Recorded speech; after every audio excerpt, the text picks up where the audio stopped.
Hey, what's up guys? Welcome back to my channel. If you're new around here, my name is Ronan and I do a lot of vlogs and product and tech reviews. And today I want to talk about the Apple iPhone event. And we've kind of been expecting this event for a while, and we've known that it was definitely happening for probably a little bit over a week.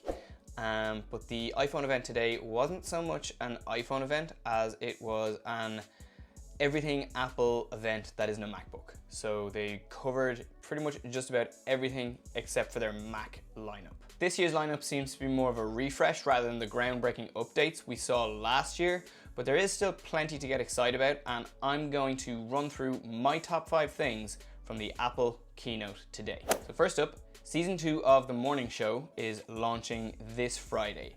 Now, if you haven't watched The Morning Show Season 1, I would highly recommend it. It's a really great show, and for me, as somebody who works in the media, I can really appreciate this show, and I just think it's really, really good, and like, it reminds me so much of work, while at the same time is an amazing distraction from work while I'm watching it. So I would totally recommend that you watch The Morning Show, and I'm really excited for Season 2. The next thing I want to talk about is the Apple Watch Series 7. So it's got some really nice upgrades from last year's Apple Watch Series 6, which I happen to be wearing right now. And I made a video a couple of weeks ago about some leaks of what the Apple Watch Series 7 was supposed to look like. And in that video, the leaks suggested that the new Apple Watch was going to follow the form factor of the current iPhone and iPads with like a flat, hard edge on the side.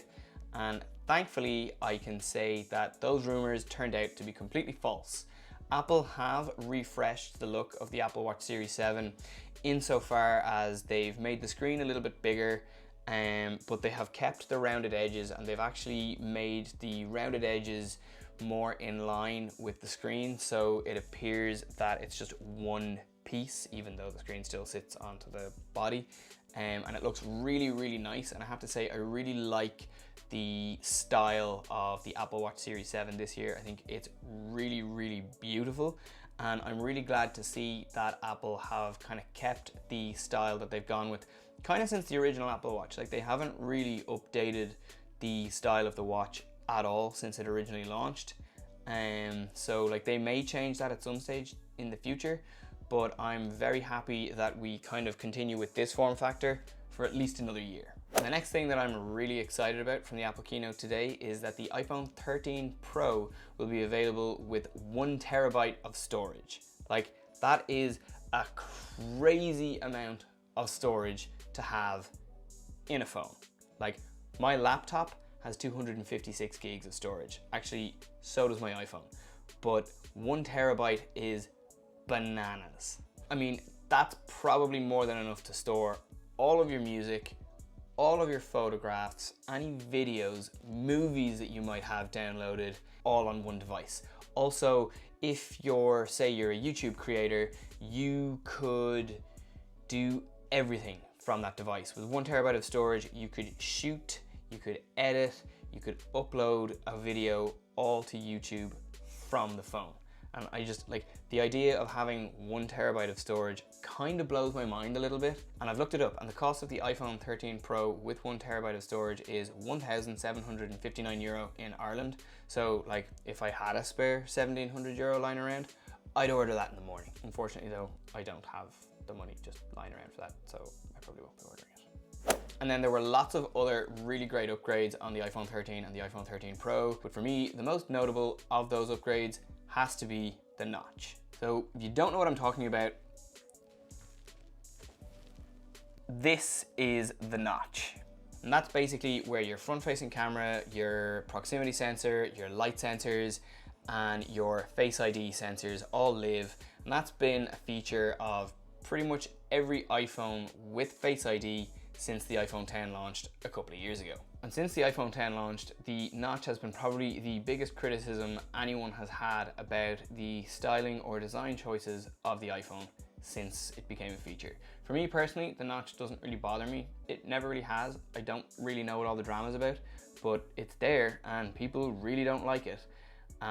So Apple this year have reduced the size of the notch by 20%, which is actually great because it just gives you a little bit more screen real estate. So if you're like scrolling or, you know, looking at video content or whatever it is that you use your iPhone for, you just have a little bit more screen to do that with. The smaller notch is also something that was leaked a couple of weeks ago, and I had actually seen kind of like mock-ups and images online of what the smaller notch might look like, and when I saw it, I don't know, maybe it's just that I'm used to the size of the notch as it is, I kind of felt a little bit like I didn't really like the smaller notch and I preferred the bigger one. But when I saw it at the Apple keynote in all of its glory, I have to say it looks pretty amazing. So yeah, the smaller notch I think is actually, it's one of those things that, like, on the face of it, it's not really a big deal, but I actually think it's kind of a bigger deal than we realize. And I think it's just one step closer to no notch on the phone, which like probably is still like a ways down the road, but I do think that that's the direction we're going. And finally, the fifth thing that I want to talk about, and for me, the thing that kind of stole the show, was the iPad mini. I really love what Apple have done with the iPad mini this year, and quite frankly, I think it should probably be called the iPad Air Mini because it's effectively a smaller version of the iPad Air. It follows the form factor of the iPad Air and the iPad Pro, and it also has Touch ID built into the lock button the same way that the iPad Air does. I think of all the products that Apple unveiled today, the iPad mini is the one that I want the most. I really just love the overall size of it, and it's now compatible with the latest generation of the Apple Pencil, which is just really great. And as far as I'm aware, it means now that every version of the iPad is compatible with the Apple Pencil. And then the iPad mini also supports 5G on the cellular model, which I just think is so cool. If you have the 5G version, you can literally just bring it anywhere and you can either use it on 5G or Wi-Fi.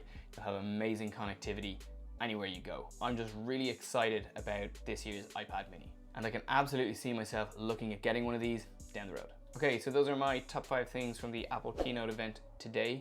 What about you? Are you excited about anything that Apple unveiled today? Will you be buying any of the products that Apple unveiled today? Let me know in the comments below. I would love to hear from you, and I would love to get your thoughts on the products that Apple unveiled this evening. So I'm gonna leave this video here. I hope you've liked it. If you do, please give it a big thumbs up. Please subscribe to my channel, and I will catch you guys in my next video.